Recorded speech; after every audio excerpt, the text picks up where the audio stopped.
Good evening, everybody. I want to welcome you to our June 2020 Kankakee Chats live stream session. Thank you all for joining us tonight. Every month, I host a live stream on the last Thursday of the month to give community updates and share the good news that is going on throughout our community. Joining me tonight are the president of the Juneteenth Celebration Community Council, Lenore Noble. Lenore, if you can wave.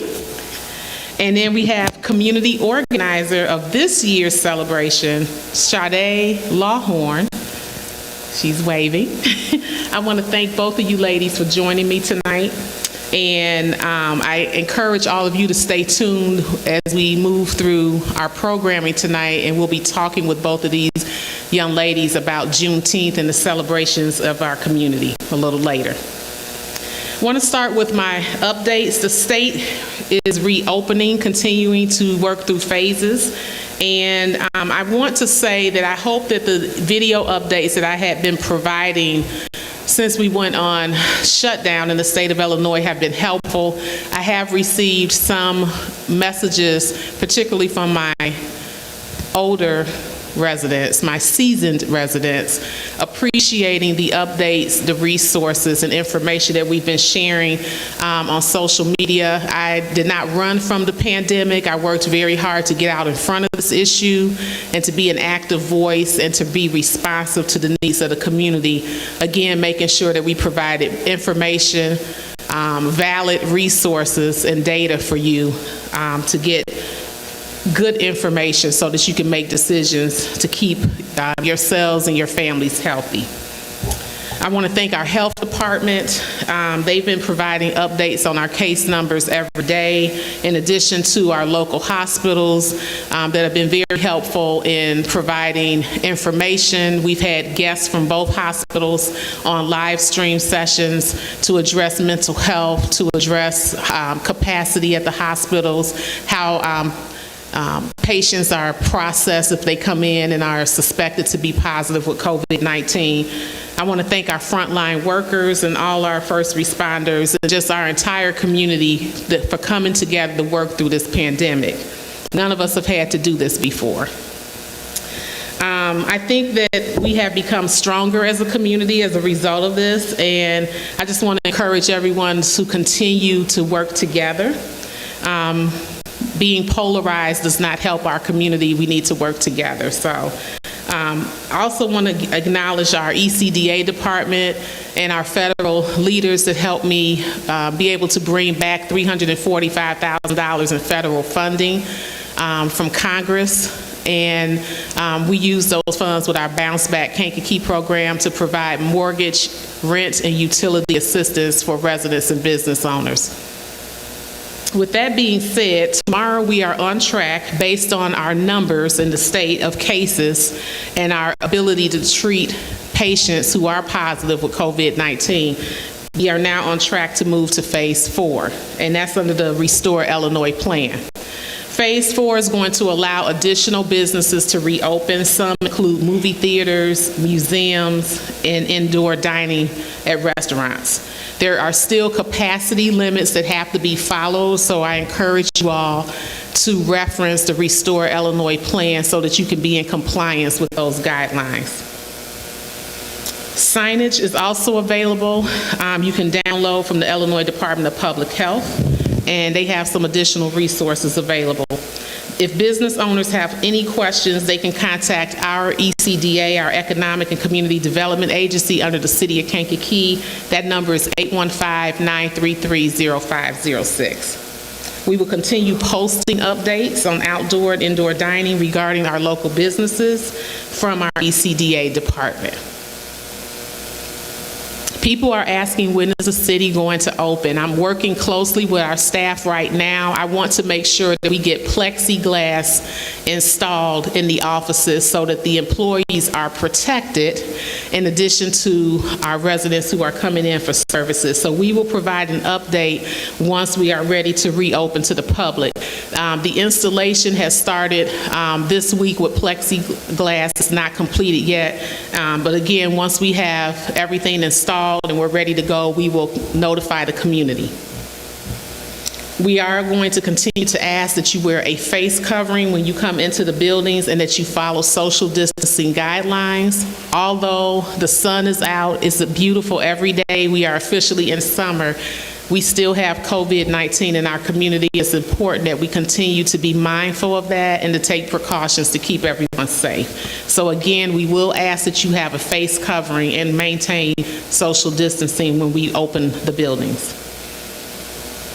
City Council and committee meetings are going to be resuming in person soon. Monday, June 29th, we will have Budget Committee, and that's going to be held here in the council chambers at 5:30, and we'll be talking about our budget for fiscal year 2021. By ordinance, the City Council must approve a budget by the second meeting in July. So by July 20th, we have to pass a budget. And right now, we are looking at a gap in our budget because over the last several months, as you know, we have not been able to collect sales tax. We have not been able to collect gaming. So we have a gap in our budget. I saw some people comment that we should get rid of the vehicle stickers. The vehicle stickers provide a part of the budget in the general fund. So we already know we have a gap in the budget. If I eliminate vehicle stickers, we're going to have a bigger gap. So that's not a financially responsible thing to do. Some people asked why we have a vehicle sticker, and it's to support our general fund. Most of our general fund covers the salaries of the employees who work for the city, and the bulk of those departments are the police and your fire. The thing that makes Kankakee unique in our region is that we have a full-time fire department. All of the other communities around us do not have full-time fire departments. They have part-time fire. And so if I hire a brand new firefighter in tomorrow, the salary is in the 60-something thousand dollars plus their benefits. So by the time I add their salary, their benefits, and their pension, including their pension, we're looking at about $100,000 per firefighter. That's a brand new firefighter coming in. That's not the lieutenants, the captains, or your deputy chief in chief. So there is a reason why we rely on that funding source in our budget, and that's because we provide services that other communities do not provide. In terms of liquor, gaming, and business licenses, I want to remind everyone that we made an announcement back in April about extending the deadline for liquor, gaming, and business operators. Notices were mailed, and that deadline is approaching, and that's Tuesday, June 30th. I did just see an update from the Illinois Municipal League that gaming, I believe, is going to be resuming July 1st, the first week in July. So I wanted to provide that. And then for your business license, you go through the city clerk's office, which is 815-933-0480 if you need to get your business license. And they are there Monday through Friday from 8 to 4. We also have applications for the licenses on the website. That's something new under this administration. We want to make sure we provided forms on the website that are fillable so that it's easier for people to access that information. And then if you have questions about liquor and gaming, that falls under the mayor's office. You can contact my office at 815-933-0502. The vehicle stickers, we will be sending notices out early July. We posted an update today. Stickers will be sold July 6th, which is Monday, through Friday, July 31st, at a drive-up location. We will not be selling vehicle stickers at the administration building. They will only be sold at the drive-up location. And that is because we are continuing to prioritize the health and safety of the employees and the community. So it will be drive-through only, south corner of Schuyler and Station Street from 8 to 4. We will put signage up at the location and direct staff to use the drive-through from Dearborn Avenue. And then as we progress throughout the month, we usually add some evening hours and sometimes Saturdays. And as we determine those, we will notify the community as well. Sticker fees are $35 per vehicle. And once The deadline ends, the fee doubles, and that's by ordinance. That was put in the ordinance when this was drafted many years ago. We have posted our updated announcement in both English and Spanish, and we have had some residents come to the offices inquiring, so we want to make sure that you all continue to check our website and our social media for updates. We know that this is a new process. We want to thank everybody for their cooperation. Again, we are living through a pandemic and we are making adjustments and learning as we go, and we will continue to keep you updated as we have to make those adjustments. Moving on to our police department, we were able to secure a shot spotter technology grant. We are very excited about that. It's just over $48,000, and it's a gunshot detection technology system that allows the police to pinpoint a specific location where gunshots have been fired, and it will help enhance our police response time and interaction with the community. So we are very proud to have received that grant. Chief Cosman was very aggressive in pursuing that grant. We had discussed this and learned about this technology at a conference, and he went after the grant. So I want to say congratulations to Chief Cosman and the police department. We are looking for as many tools as we can identify and implement to help curb gun violence in our community. We do have job opening for an systems operator. That is listed on our website under Human Resources. You can submit your application there. And then I am also seeking an intern in my office. I wrote a grant through the National League of Cities and was able to secure $10,000 to help with our census count. We are under-reporting right now here in the city of Kankakee, and it's really important. Ms. Noel's nodding her head. So with census, we're required by law to complete a census count every 10 years of a population in the United States. And it's important because we receive funding based on our population. That funding is directed through education, infrastructure, libraries, and so we want to make sure that we have an accurate count of the census so that we can get every dollar coming to the city of Kankakee, as we all need our dollars, our resources. So the last I checked this week, I think we were at about 53.5%, and the state is at about 66.5%. So we know that COVID has had a huge impact on our count. We had a whole aggressive outreach plan scheduled, and then we went under the pandemic and the shutdown, and it's had a significant impact. We don't want to have to go to people's doors. We really want people to self-report. So during the month of March, you all were mailed forms from the U.S. Census Bureau. You can fill those forms out and mail them back in. Or you can complete the census online or through a phone call. It takes less than 10 minutes. I've already done mine. And if you haven't done yours, I encourage you to do it. This grant that I secured is going to allow me to hire 2 interns. I've hired one young lady, Melanie Villagomez, and I'm looking to hire another person. I'm preferring a college student. It is a paid internship. It's a $2,000 stipend for the intern. They are going to be helping us with those harder to count populations, young people, single parents, people who move a lot, that are transient, renters, our Latinx population. So we want to make sure that we have, I wanted to make sure we had some younger people on board who are creative, that can help us tap into those hard to count populations. And so if anyone is interested, a college student, I am looking for an intern under the Office of the Mayor. Please go to the website. It is listed under Human Resources, and you can apply there.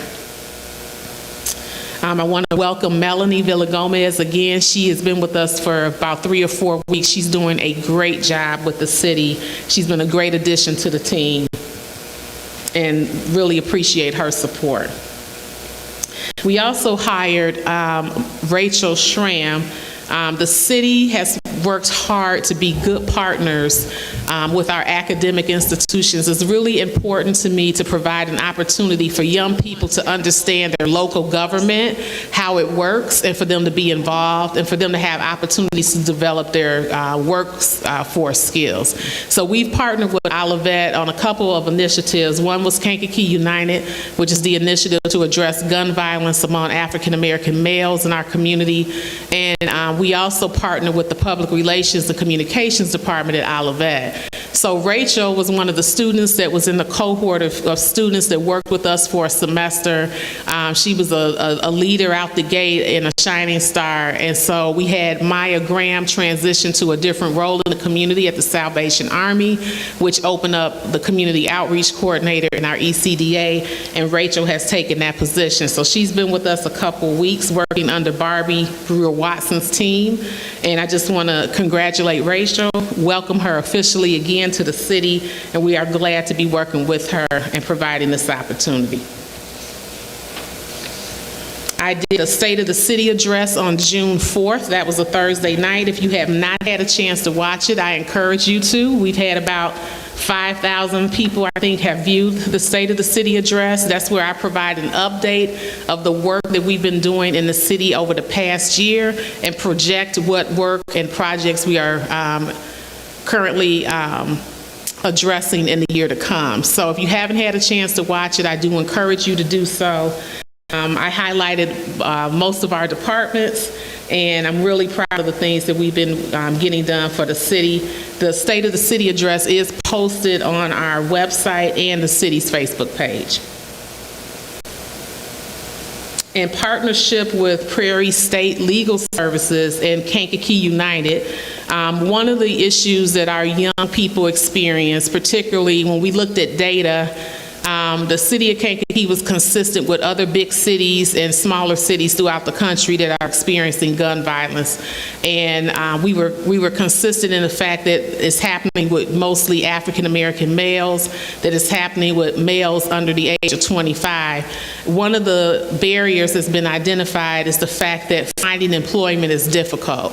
So I want to give a shout out to Lynn Williams, who serves as my executive assistant and the city lead for Kankakee United, coordinated an expungement fair in partnership with Prairie State Legal Services, and that was from June 15th, I believe, through the 18th. So she did a great job of working, her and the IT team, getting that set up, a virtual fair, and several people were able to get service from that.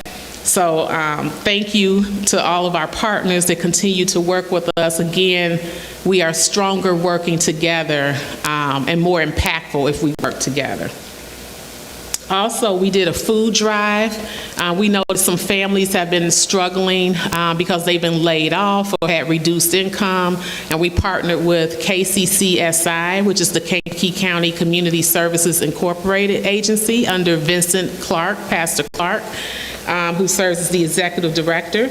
And we were able to partner with Jewel and Burcott's. And we put bins out, and we had a number of people that made donations, non-perishable items. We delivered those items to KCCSI. And again, I just want to thank the community for the partnership and being able to meet the need of the residents, especially at this time. June is National Home Ownership Month. So I want to encourage everyone to check out the tips that we shared on social media from our ECDA department.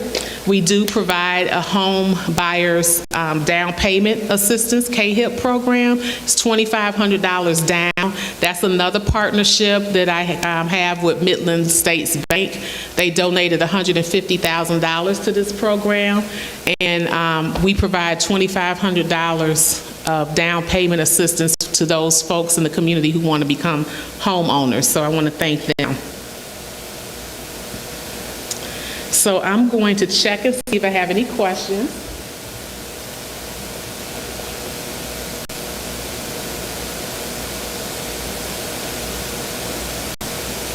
Oops.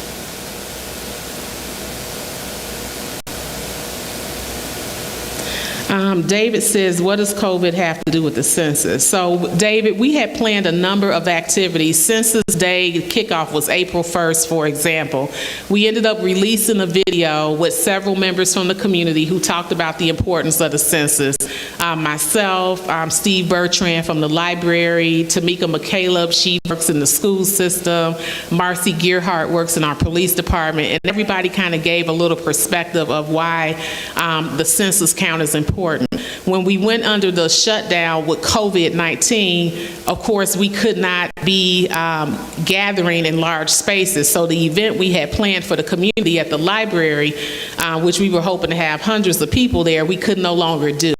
So COVID-19 has impacted the census because it's restricted our ability to outreach in the way that we want to, and in the way, and it has restricted our ability to gather in the way that we usually would gather when we do events for the community. So that's hopefully answers your question. Okay. That's the only one. So I'm going to now move into the interview portion of our session tonight, and I'm really happy to have these two ladies with me. Many are still celebrating Juneteenth. I'm dressed in attire that I purchased at the farmer's market last Saturday. It's also known as Freedom Day. It falls on June 19th, and it highlights the end of slavery in the United States. Members from our community came together to host a celebration this past weekend and hopes to see our community come together again. So joining us tonight to discuss more is the president of the Juneteenth Celebration Community Council, Ms. Lenore Noble, and then we have our community organizer for this year's celebration, Sade Lawhorn. And I want to thank you both for joining us. So I'm going to start with you, Lenore. In the wake of George Floyd's death that occurred in Minnesota, there is more awareness surrounding racial tension, which has now become a global movement. For those who may not know, can you tell us more about the history of Juneteenth? And I believe it originated in the state of Texas, correct? Yes. Okay. I believe that there's more social awareness, not only because of George Floyd, but because of the senseless deaths of so many African Americans. And there comes a point when enough is more than enough. And it takes that one straw to break the camel's back. So I think that set the fire.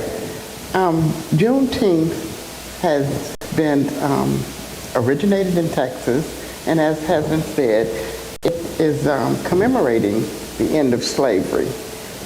And so many people feel that they are not free when we say Freedom Day, but we need to take into account that freedom is also a state of mind. So if in your mind you do the things that set you free, freedom will be your outlet. Okay. So the Emancipation Proclamation was signed 2 years before. Yes, it was. It was signed in 1863, but the people in Texas weren't told until 1865, which was 2.5 years after. And not only were they not told, but others from other states, because Texas hadn't been told, they were taking their slaves and moving to Texas. So Texas now had more slaves than anywhere else. So that's why they could have such a conglomerate emancipation themselves. Okay. I think a lot of people did not know this. This is not something that I know I was taught in school. Sade, you're younger than I am. Were you taught this in school? No, I wasn't. Okay. It's important to note that all races are coming together to show their support, correct? Yes. How has that made you feel, Sade? I feel very good about it because I feel like it's long overdue on racial issues, and then we just still have to look at ourselves as Black people and know that it's some things that we need to do as well. Like we should have been celebrating this day, but with a lot of current events, more people are waking up. So I'm just glad for everything that's been happening. I would agree. I've been having some conversations with some people on my team. I have a very diverse team in terms of what we look like, our political views, our ages, our socioeconomic status, and I'm really proud about that. And so for some people, it's been really mind-boggling that there was freedom in 1863 for some. And that part of the country didn't know that. Like, some people are just really blown away by that. But we know slavery evolved, even with the Emancipation Proclamation. And then that's where the term systemic racism comes from. People were allowed to continue to practice racism and oppression because of systems. So for example, in our banking system, bankers used to draw a line on a map, and they would say, we're not going to loan to black and brown families in these parts of the community. We will only make loans, and that's called redlining. I also used to sell insurance, and at one point I found a passage where they actually had, this is nigger insurance. And I was like, yeah, you sell this to them, in which it had lower protection for higher rates, but this is what was sold to us. Right. So I was like, no, I don't think I'm going to do that. That on the banking system is still an issue. I've seen a lot of young people protesting People's Bank in Chicago for that same reason, basically saying that only like maybe 3% of the money is going back into actual Chicago. The rest of the money for buying homes is going through the different type of suburbs out there. So it's a lot of things are still going on. We just kind of, I guess, don't pay attention to it. It evolved. When people went to vote, they put in what the Jim Crow, the black codes. You had to take a literacy test. If you haven't been allowed to be educated as a slave, you weren't allowed to be educated. You could be killed for learning how to read. Right. And then you're free to, you wake up this day and now you're free. You have no education. You have no resources. Now you go try to vote and they want you to do a literacy test. So that was another way, and racism was practiced in a system. The political system.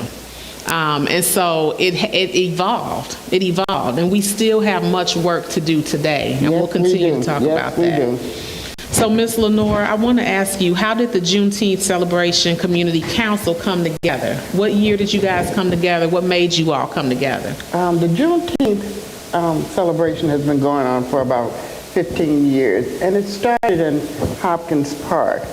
A couple of ladies, Miss Covington and another lady, they went to Canada and they observed Juneteenth celebration. And they were so excited about it, they brought it back to Pembroke and they started celebrating there.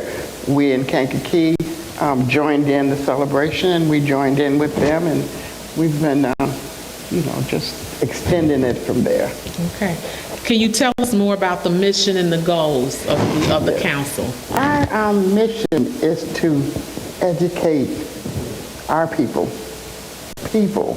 on who we are, what our heritage is, what our culture is, and why we should be proud of who we are, and not have one moment of holding your head down, because we have done so much to build this country.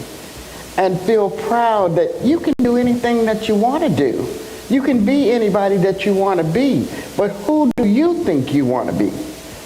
We, as a part of our program, we teach young people, we do an oratory that works with young people to do public speaking.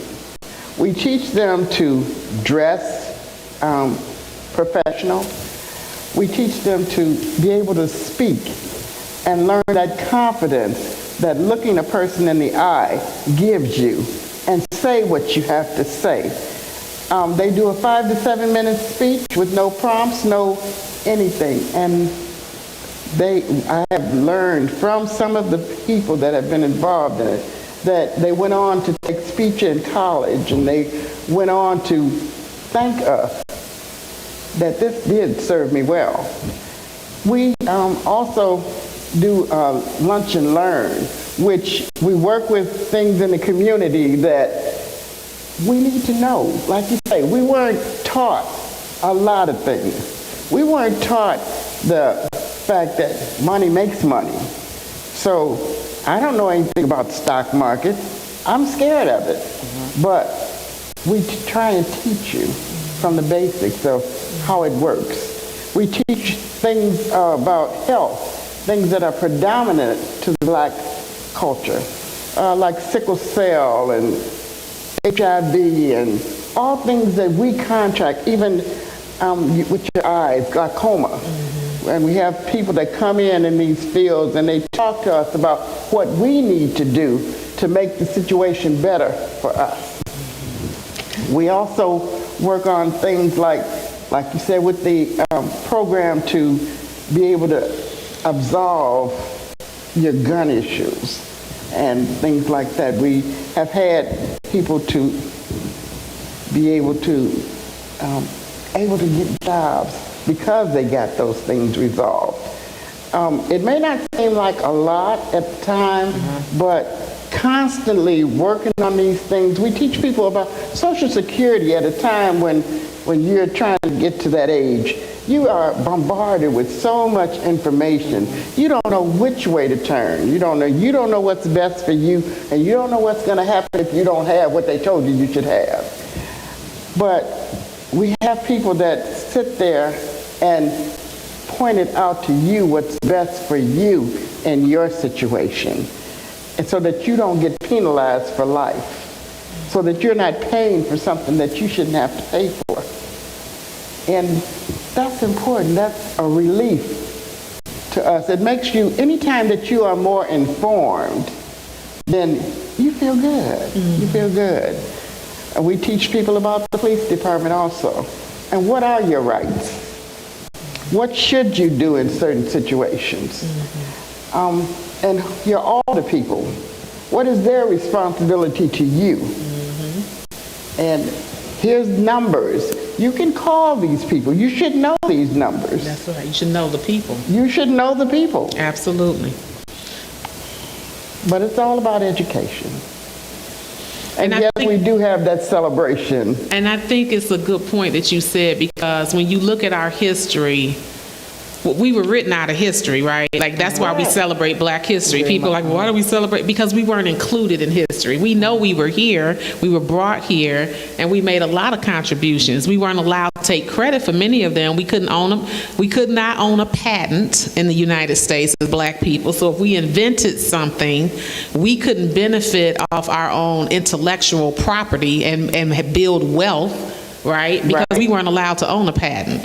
We weren't allowed to own property, we were property. Right, we were property. And so these practices that have been rooted in our systems have had an impact on the plight of Black people, Black and brown people in this country. Sade, I wanted to ask you, the council had decided not to have the event because of COVID-19.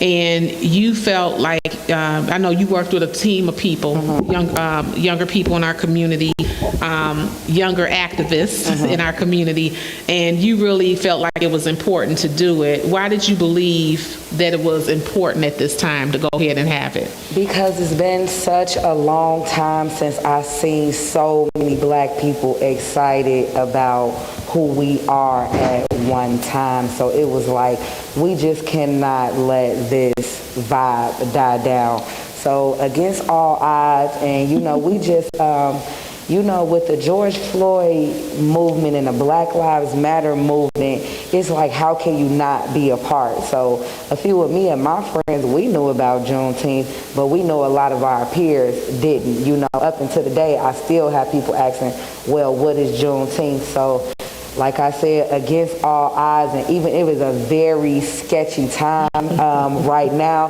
but it was like sometimes you just have to rebel. And then so we have these inside conversations all the time, and we throw around like, well, if you was a slave, a person, you know, to free the slaves back then, who would you be? So I was like, I'll rock with Harriet Tubman. And I was like, you know, if Harriet just would have followed all the rules and just never took that chance and say, I'm finna be free. Like, I just got to break the rules. And then I also love Harriet Tubman because she still, after she got free, she still turned around and got more people. So it was like, even though I know what's going on, I know a lot of people around me don't. So sometimes we got to turn around and say, hey, this what's going on. You got to get with the movement. Do you want to be free or not? Mm-hmm. So we just had to keep it pushing. How do you feel like the event went this year?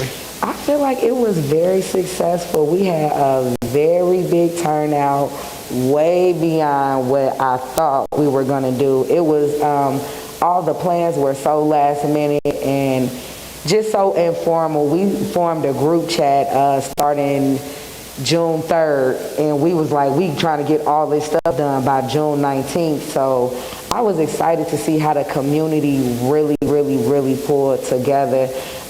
Because, you know, people always say we can't get together, we don't know how to act. So it was like a slap in the face, like, yes, we do, and we did this. We did have a few organizations donate to the cause, but for the most part, it was regular people with a regular hard-earned money, and it was just amazing to see how our money moved in such a fast amount of time. Mm-hmm. So it was. I loved everything about it.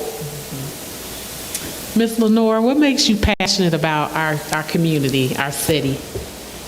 Well, first of all, I live here. And anywhere that you live, you should work to make better. I enjoy it here. I mean, I may have traveled all over the world, all over this United States, but there's no place like home. You sound, when I don't look at you and you start talking, you sound a little bit like Maya Angelou. Yep. And I love her. I love her too. Yeah. And Sade, what about you? What makes you passionate about the city of Kankakee, about our community? The same as Miss Lenore stated, I'm born and raised here, and I have a son here now. He's 2 years old, and even though I plan to move forward, like I've been doing traveling, I live in California, I lived in Bloomington, but I know my son's dad plans to stay here. So with that being said, my baby still has to be here, and I want him to be able to walk these streets of Kankakee with no fear and just be able to be a kid. So I just do all that I can to make sure that we're just happy and peaceful here. And I agree with peace any day. And I like that you said the word peace. I think that's a really good segue. I cannot express as mayor how proud I am of the protests, the peaceful protests that have taken place. We've had several protests. And I also am very proud of the example that Black and brown communities are setting, that fighting against that narrative that you talk about, that, you know, we can't come together, we can't get along, somebody's going to fight, you know, all of that. There has been consistent demonstrations of peaceful protests, of people coming together, and I just really want to thank all of you that have been a part of that. A lot of this stuff has happened last minute. Yeah, spur of the moment.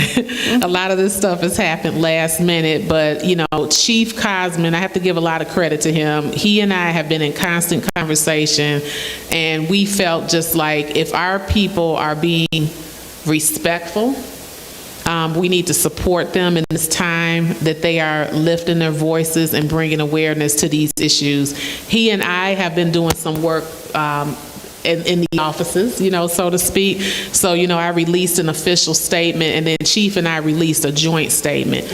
And we have elevated that statement to call on other mayors, not only in our region and in our state, but across the country, to come together to a call of action. There's a campaign by Zero that has strategies called 8 Can't Wait, and it's 8 strategies that address use of force policy. So I want our residents to know here in the city of Kankakee, Chief and I and Deputy Chief Hunt, Chief Cosman and I and Deputy Chief Hunt have looked at our use of force policies. Of the 8 Can't Wait campaign, the initiatives, they address things like no chokeholds. They address things like de-escalation, reporting, those types of things. The city of Kankakee is in compliance with 5 out of the 8. There's one that we are questioning because our policy company that we use for our police policies doesn't align with this particular initiative, so we're consulting with legal on that. And then there's a couple other areas that we're looking to review. But we are fortunate that we haven't had an incident like George Floyd, but we certainly can do better to make sure that we are constantly working on having good relationships, respectful relationships throughout the community. And I just want everyone to know that we are going to continue to do this work. I mentioned that protesting is a start. It brings awareness, but this is a marathon. This is not a sprint. Yes, it is. It doesn't end with protesting. Right. And what we have to understand as Black and brown people, protesting is good, but we need an agenda. Right? Yes. We need to come together and figure out what is it that we want for our communities. Purpose. And we need to go after policy to change laws, and we need to make sure that people are held accountable. And that's been my conversation. So I wanted to update you all that I did speak with our Congresswoman yesterday. I was on a call with her and other mayors in our district. And one of the things that I just urged her is to not allow this conversation to turn into what Black and brown people need to do to not get shot by the police. It's definitely been that going on. Right. Yeah. I need this conversation to stay on the issue, which is that we had a police officer murder a Black man in the street, and that this is happening repeatedly throughout our country with unarmed Black and brown people. And the issue is not you need to be nice and polite to me. We should always be nice and polite. But even if I'm not, you're not justified to shoot me down in the street like an animal. We've incarcerated people over mistreatment of animals. Exactly. And we've watched police officers who've murdered people walk away. And so the issue really has to be on how we engage one another as a community, the police and the community, use of force, like that should be a last resort, shooting someone, and holding people accountable when they commit heinous acts like we saw with George Floyd. To hold your knee on someone's neck for almost 9 minutes, knowing you being videotaped, knowing that people you just don't care, and it was horrific. And so I just want to make sure that conversation stays on accountability and making sure that our officers are taken care of as well. I told Chief, a lot of our first responders experience trauma. If they come into a scene and they walk into a murder scene, that's traumatic. And we need to make sure that they have the resources they need to stay healthy, because that has an impact on you. And so I want to make sure that those are the conversations. How do we keep our officers healthy? How do we make sure we have the right people policing our communities? And when we don't have the right people, how do we handle that? How do we hold them accountable? So those are some of the conversations that we're having. So again, thank you for those peaceful protesters. You guys have done a great job, and we will continue to support you in peaceful protests. I want you to know that. There seems to be an increase of younger people speaking up at this time. And Ms. Lenore, what advice would you give them? Many of them are organizing. Many of them don't understand processes and systems, and I talked about that, the first day I was out at the park. We are glad, many of us are glad to see the younger people stepping up, and all of us can't do everything and be everywhere. And so what advice would you give to the younger people? I'm excited about the young people wanting to be a part of this. History is for everybody. And our history can only be put out there if everybody knows it. I was excited talking to Sade and finding out what they were trying to do. I wasn't against it in the least. I'm like, now I got health issues, so I might not be a part of it. But you guys, do you, you know? And just to know that Juneteenth is getting out there, there are thousands more people getting to hear this word. I spoke to her and I said, whereas we may not be able to do this part, we can do the educational part. We'll be more than happy to show you and teach you some of the things that black people have done in the past. That, like for instance, there's a flyer right here that says scatters. What are scatters? And most people don't know. But scatters is what happened when they released us and said you were free. But these people left at midnight for fear that masters would change their minds before in the morning. So they called them scatters. All kinds of little bits of information like that, you know, that just the more you know, the better person you'll be. And I think we can all work together on that. And Sade, how can older people, your city council, you see there's 14 chairs here in the chamber, so there's 7 wards in our city, and there are 2 city council representatives for every ward. How can the older leaders or those people that are already have been serving in the community, how can they be helpful, do you feel, to the younger generation? Just stay with us. So we were having a lot of conversation at the park. Saturday we got rain out, so it was a very small crowd, but it was a lot of kids. So we just kind of parked our cars around the pavilion, and then we just sat and kind of had some community discussion. And we, I, Travis Miller, Mobo, John Bird, Edward Smith, like we have formed a committee with each other since we started protesting, and we have named ourselves the Gap Bridgers. So we are all, I'm 29, we're from the ages of like 25 to 33. So the main thing that we want to do is just remain youthful enough to go down and talk to our younger peers and people who are under us, and then mature enough to be able to come and sit and have a meeting with our elders so that we all can be on one accord. So that is our main mission, because we have to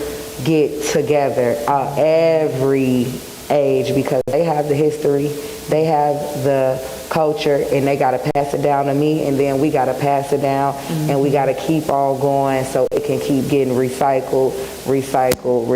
So this time, we just really don't want to let up. So it's like, whatever we got to do to keep us together, that's what we're going to do, and then we'll get with you all, and y'all will say, well, this is a mission that I think, well, this is maybe where we started. We kind of dropped the ball right here. So what can we do to get this momentum back going, keep it going, and execute the plan? I feel like the revolution of black people has been 400 years strong, you know, and we still got a few more years to go till we really get to where we need to be as a people, as a whole. So I just want us to just be one big happy family. This is like the aunties, you know, the grandmas. I'm like the big cousin, and then we got to get to our babies, so it's not so hard for them as it was for us to be successful black people. I just want to get with our elders and create that roadmap to success, so they not out here marching like mama was or grandma was. Hopefully we could just get beyond that. I don't want my son to go through some of the things I went through. And that's the reason why our parents marched, because they didn't want us. And we didn't want you. And it's on and on and on. So each one has made the situation a bit better for the other, but we have to be able to tell that. Yes, communication Yes, is key. Yes, we have to talk about that. We have to communicate. And sometimes I hear a lot from the young people that we have talked to that, why do you all go back in the day? That was then. This is now. But you need to know what then was in order to understand what now is and where you're going in the future. If we don't know your history, you're bound to repeat it again and again. Okay. Lenora, I know that you work with our younger people at the YWCA, correct? Yes, I do. Okay. What advice would you give them about taking an active role in the community? Well, at this time, I believe that the Y takes a very active role in the community. For one of the things, I became a registrar through the Y, and I helped so many people to register to vote. And at this point where we were going to do the census, we had a census drive going, and I still helped all these people to sign up for the census or make sure that they signed up for the census, help them to understand why the census is important. That conversation, because people don't believe that it's important. And one thing, I'm glad you brought that back up, that I wanted to mention. So we know we have some people that are undocumented in our community, and this is one of the outreach efforts that we're using the grant from National League of Cities to address. Some people who are undocumented, because they can't vote, they think that they don't get to participate in the census, Right. and they still count. Everybody has to count. And so it's really important. And then the other thing is that our current president was trying to put a question on the census questionnaire about your status in the country. And so there was a lot of pushback. It's not on there. But some people think that it is, and it's not. And so those are two things I wanted to make sure that we clarify tonight. Number one, even if you are undocumented, you still need to be counted in your household. And number two, there is not a question on the census regarding your status in the country. So everybody needs to be counted.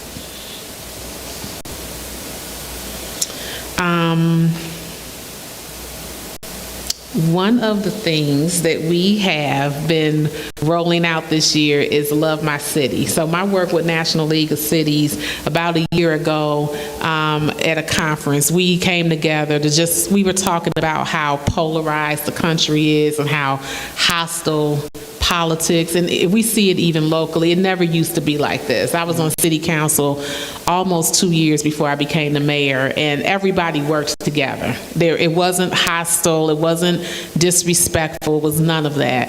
And so we really talked about this at one of the conferences about how we can engage our communities and really tap into the love of community and the pride of community. And so I brought back a Love My City initiative, and I think everybody's starting to get really familiar with that now. Jasmine Humble is our marketing and communications coordinator, and you'll see her toting around our heart that says Love My City. And so it was at Juneteenth. Yeah, it was. And so you may have noticed the big blue heart. And we try to take it to many of our events. It's, again, a national campaign. What do you love about your city? What is it that you love? When you hold that heart up and take a picture. Well, I love the people, and I love the area. It's quiet. It's livable. I mean, it may not have as many activities as I would like to see at this point, but it has potential. So, yeah, I love it. And what about you, Sade? I love our ability to get together and have fun.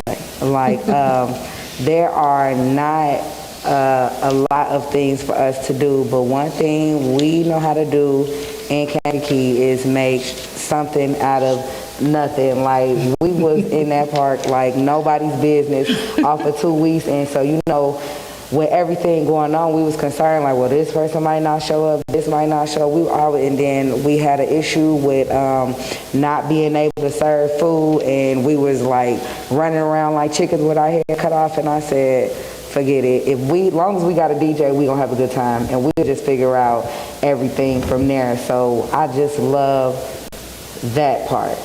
We just make nothing out of something. We have been a nationality of survivors for life. Yeah, we are resourceful. Yes, we are.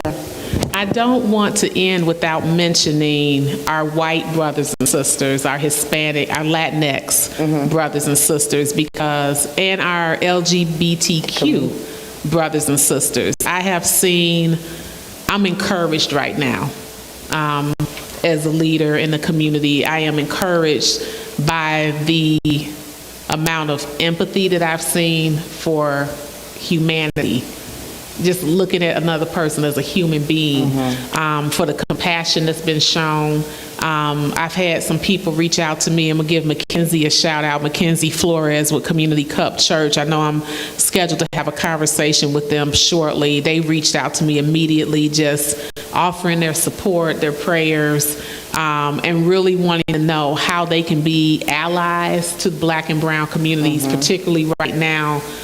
With everything that's happening around protests with police brutality.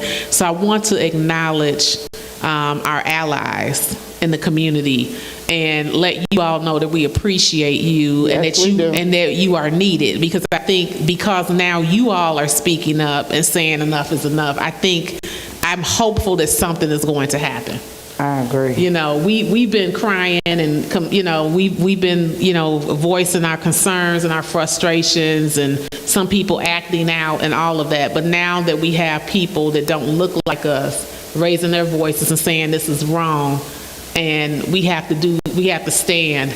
I think it's really important. So I'm committed. We are working, Lynn and I, particularly closely to bring the community together, because we need to have some conversations. And I believe that there has to be an acknowledgement. And I think we're ready for that now. I think white people are ready to acknowledge what has happened, that has been wrong, that our history is not all glamorous, and to really be educated. And we have to have those conversations. And I'm committed. I want you all to know that I am committed to making sure that we create spaces that are safe. It's not about attacking people. It's not about making people feel shamed for things. It's not about any of that. It's about letting people know. Yeah, it's really about respecting each other's humanity and really acknowledging the experiences. And I know one of my department heads, she talks about her dad all the time. She shares these stories where he gets frustrated. A lot of white men, particularly, this pride about the flag, and but I keep telling people, and I wrote a post on my page, the America that you know and love is not the same. It has not represented the same things for people of color, and Black people literally were 3/5 of a human being in the U.S. Constitution. Yes. So when people are saying Black Lives Matter, we're not saying that your life doesn't matter. We're saying we matter too. Our lives have never mattered. We've never been, even from the beginning of this country, we were never considered a whole human being. That's deep. And I don't understand that, because when the majority of the people came off the boat with Columbus, you were what England didn't want. So they put you over here in the United States. So what makes you feel that you have a right to be better than anybody else? We are all people. But keep in mind, our Constitution was written for white male property owners.